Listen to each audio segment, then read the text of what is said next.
속회 예배를 드리기 전에 하나, 먼저 속회를 드릴 조용한 장소를 찾는다. 둘, 주보의 속회공과 내용을 참조하여 영상을 따라 예배를 드린다. 셋, 속회 예배를 마치고 출석, 헌금, 성미, 성경 읽기 등을 속장님께 알린다.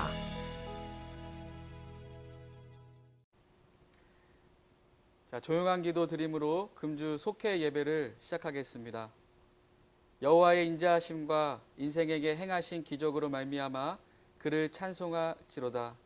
그가 사모하는 영혼에게 만족을 주시며 줄인 영혼에게 좋은 것으로 채워 주심이로다. 하나님 아버지, 코로나19로 인해 얼굴과 얼굴을 대면하여 속회 모임을 진행하기 힘든 속회들이 많이 있습니다.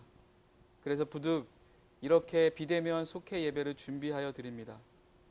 회복의 하나님, 임시적으로 비대면 속회 예배를 드리는 우리를 긍휼히 여겨 주시어서 하루속히 자유롭게 모여 속회 예배를 드릴 수 있는 날을 허락하여 주옵소서. 오늘의 말씀 가운데 함께하여 주시사 말씀을 깨닫는 은혜를 허락하여 주시옵고 말씀을 붙잡고 승리하는 삶을 살게 하여 주옵소서. 예수님의 이름으로 간절히 기도드립니다. 아멘. 오늘 우리에게 주시는 하나님의 말씀은 여호수아 24장 14절에서 22절까지입니다. 저와 여러분들은 여호수아 24장 14절 한 절만 각자의 자리에서 함께 봉독하겠습니다. 자, 시작. 그러므로 이제는 여호와를 경외하며 온전함과 진실함으로 그를 섬기라. 너희의 조상들이 강 저쪽과 애굽에서 섬기던 신들을 치워버리고 여호와만 섬기라. 아멘. 자, 금주 속회 공과 관련 말씀은 지난주와 동일하게 여호수아서입니다. 우리가 말씀에 들어가기 앞서서 그 여호수아서에 대한 간략한 괴간을 좀 살펴보고자 하는데요. 준비된 그림 파일 하나를 보시길 바랍니다. 주제별로 본 구약 성경이라는 제목의 표이죠. 구약 성경은 크게 총 세 부분으로 나눠 있습니다. 역사서, 체험서, 예언서. 여러분 표를 참고하면 역사서는 17권, 그리고 체험서는 5권, 예언서는 17권, 그래서 구약 총 39권으로 되어 있습니다. 여호수아서는 그림 왼쪽 17권의 역사서에서 모세오경 다음인 6번째에 놓여 있죠. 계속해서 또 다른 표를 보면요. 그 역사서 17권의 구약 역사서는 다시 8개의 시대로 나눌 수가 있습니다. 표에 보면은 태초 시대부터 족장 시대, 노예 시대, 방황 시대, 정복 시대, 사사 시대, 왕국 시대, 재건 시대. 여호수아서는 이스라엘의 그 5번째 시대인 가나안 정복 시대에 속해 있음을 우리가 알 수가 있습니다. 세 번째 표를 보면은 여러분 정복 시대 역사서에 속하는 여호수아서는 또한 크게 세 부분으로 나눌 수가 있습니다. 우선 1장에서 12장까지는 이스라엘 백성이 가나안 땅을 정복하는 역사이고요.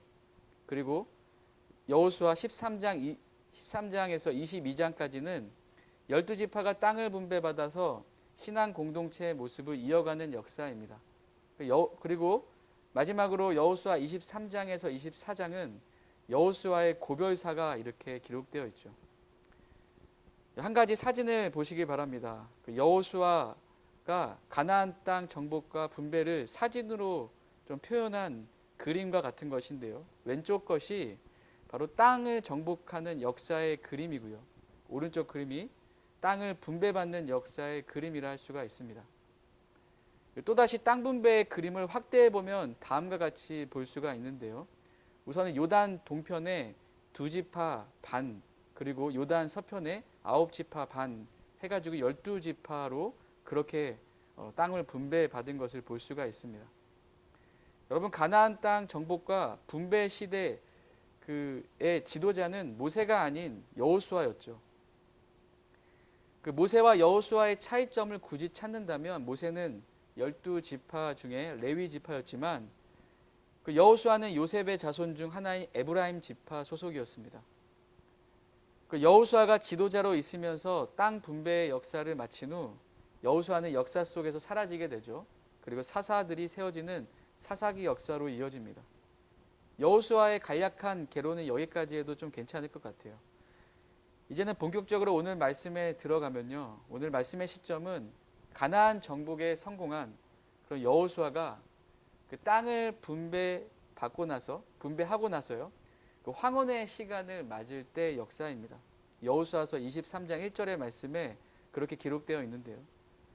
그 황혼의 때에 광야를 경험하지 않은 세대들이 자라났다라고 하는 거예요. 그리고 출애굽 광야 시절에 하나님의 은혜를 체험한 구세대들과 그렇지 못한 신세대들 사이에 어떠한 괴리감이 생겨난 것 같습니다. 그러니까 이런 시점에서 여호수아는 그 위기 의식을 느끼게 된 겁니다. 그러면서 여호수아는 고별 설교를 통해서 오직 여호와만 섬길 것에 대해서 권면하는 것을 볼 수가 있는 것이죠. 여러분, 하나님만을 섬기는 삶, 그것은 오늘날 신자들에게 동일하게 적용되는 삶입니다. 여러분, 그렇다면 하나님을 어떻게 섬기는 것이 제대로 섬기는 것일까? 바르게 섬기는 것일까요? 오늘 세 가지 꼭지점으로 말씀드리면 다음과 같습니다. 첫째, 하나님을 섬길 때에는 온전함과 진실함으로 섬겨야 된다라고 하는 거예요. 그리고 온전함과 진실함을 이것에 대해서 여호수아가 고별 설교했던 세겜이라는 장소와 깊은 연관이 있다라는 것을 볼 수가 있어요. 여러분, 세겜은 이스라엘 백성들이 성실하고 진실하게 하나님을 섬긴 곳이기 때문입니다. 사진으로 보면 바로 이곳이 세겜의 지리적 위치라고 할 수가 있겠죠.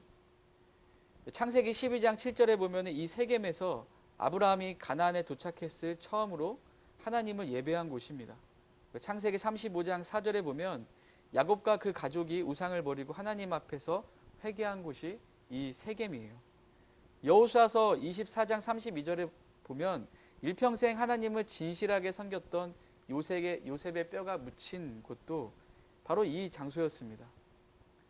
여러분, 이렇듯 세겜은 하나님을 사랑하는 자들이 뭔가 지녀야 하는 근본적인 품성인 온전함과 진실함이 담겨져 있는 곳으로서요. 그곳에서 여호수아가 고별 선교를 한 겁니다. 여러분, 온전하지도 진실하지도 않는 겉모양으로 흉내내는 신앙, 그것으로는 거룩하신 하나님을 제대로 섬길 수 없는 겁니다. 하나님을 바르게 섬기는 방법은 완벽하지는 않더라도 온전함과 진실함으로 섬겨 나가야 됩니다. 그리고 두 번째, 하나님을 바르게 섬기는 모습은 바로 우상을 버리고 섬겨야 한다는 거예요. 오늘 말씀 19절 20절 말씀이 바로 그런 말씀인데요. 여호수아는 너희의 조상들이 강 저쪽과 애굽에서 섬기던 신들을 치워버리고 여호와만 섬기라, 그렇게 권면합니다. 여러분, 우상은 무엇입니까? 바로 하나님보다 더 사랑하는 것, 그것 모든 것이 우상이라고 할 수가 있는 거예요. 예를 들어서 돈, 명예, 권력, 재능, 학위, 성공, 심지어 가족도 우상이 될 수가 있습니다. 하나님을 섬기려면 먼저 마음의 우상을 버려야 한다라고 하는 것이 신앙의 공식이죠. 그런데 신앙에서 여러분, 버려라, 내려놓아라 라는 의미를 잘 해석해야 됩니다. 이 말은 뭔가 세상을 떠나거나 세상에서 가진 것들을 다 버리고 포기하라는 그런 뜻이 아니죠. 이 말의 바른 해석은 모든 것에 하나님이 우선순위가 되게 하라라고 하는 거예요. 다시 말해서 재물, 사업, 가족, 기타 등등 내게 주어진 모든 것은 하나님의 주신 선물이라고 하는 겁니다. 그런 선물은 삶에서 중요하고 필요한 것이죠. 하지만 하나님보다 더 사랑하게 되면 그것이 우상이 되는 겁니다. 그럼 모든 것에 하나님이 우선순위가 되게 하는 것, 그것이 바로 우상을 버리고 하나님을 바르게 섬기는 방법인 겁니다. 하나님을 섬기는 세 번째 모습은 증인이 되어 섬겨야 된다라고 하는 거예요. 바로 22절의 여호수아의 말씀인데요. 여호수아는 백성들이 이방신을 버리고 오직 여호와만 섬기겠다고 대답한 것을 들었습니다. 그러면서 이렇게 말합니다. 너희가 스스로 증인이 되었느니라. 이 말의 뜻은 여호와만 섬기겠다고 말한 것에 대하여 너희들이 그 믿음의 고백에 책임을 져야 한다는 뜻이에요. 여러분, 증인은 단순한 목격자가 아님을 알아야 됩니다. 법정에 증인이 선서를 하면 그 순간부터 법적 책임을 져야 한다는 것처럼 말이죠. 복음의 증인도 이와 마찬가지입니다. 복음을 믿고 고백한 것에 대해서 책임 있는 삶의 모습으로 그렇게 연결돼야 된다라고 하는 거예요. 하나님을 바르게 섬기는 세 번째 방법, 바로 증인의 삶으로 섬겨야 함을 여러분 믿으시기 바랍니다. 오늘 속회 공과를 통해 어떻게 하나님을 섬겨야 될지에 대해서 세 가지 꼭지점에 대해서 나눴습니다. 아무쪼록 하나님을 바르게 섬기는 방법을 알고 살아감을 통해서 하나님이 우리에게 주시는 복을 충만하게 다 누리게 되는 우리 사랑하는 강서제일교회 성도님들 되시기를 주님의 이름으로 간절히 축원드립니다. 아멘. 이 시간 함께 우리가 찬송가 310장 1절만 찬송 드리면서 우리 준비한 헌금을 드리는 시간을 갖고 우리 주기도문 하심으로 금주 속회 예배를 마치겠습니다.